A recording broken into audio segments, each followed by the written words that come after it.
আমরা লক্ষ্য করেছি আমাদের পার্শ্ববর্তী রাষ্ট্র ইন্ডিয়া বিশ্বনবী সাল্লাল্লাহু আলাইহি ওয়াসাল্লামের যেই মাসে জন্ম হয়েছিল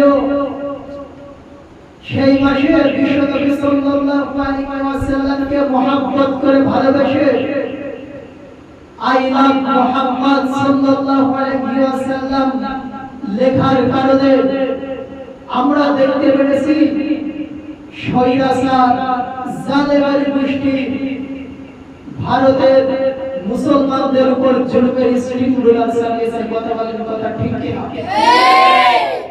তবে আমাদেরকে রুখে দাঁড়াতে হবে। আজ আমাদের উপর জুলুম করবে, অত্যাচার করবে, আমরা যেই যেই স্থানে থাকি না কেন সেখান থেকে প্রতিবাদ করে তামাম পৃথিবীর বেঈমান কাফেরদেরকে আল্লাহু আকবারের ধ্বনি দিয়ে তাদেরকে উড়িয়ে দিতে হবে। কথা বলার কথা ঠিক কি? কারণ আমরা শুধু মুখে মুহাম্মদকে ভালোবাসি ভালোবাসি বললে হবে না, আমরা যে অন্তর দিয়ে তাকে ভালোবাসি, আমরা যে মুসলমান, আমাদের হৃদয়ে মুহাম্মদ সাল্লাল্লাহু আলাইহি সাল্লামের গুণগান 24টা ঘন্টা প্রকাশ পায়।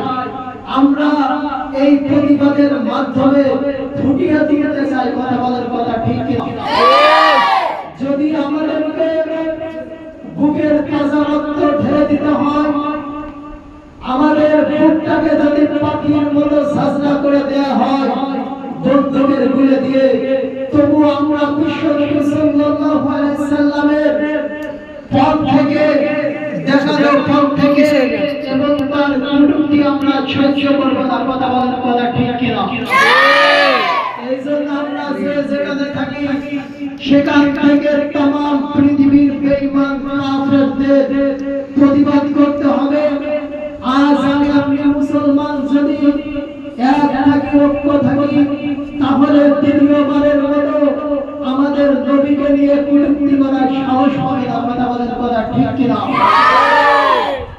বিশ্বনবী সাল্লাল্লাহু আলাইহি ওয়াসাল্লাম বলেন, ওই ব্যক্তি ততক্ষণ পর্যন্ত মুমিন মুসলমান হবে না যতক্ষণ না তার পরিবার, তার ধন সম্পদ, তার সন্তান সন্ততির চেয়ে আমাকে বেশি মহব্বত না করবে, আমাকে বেশি ভালো না বাসবে।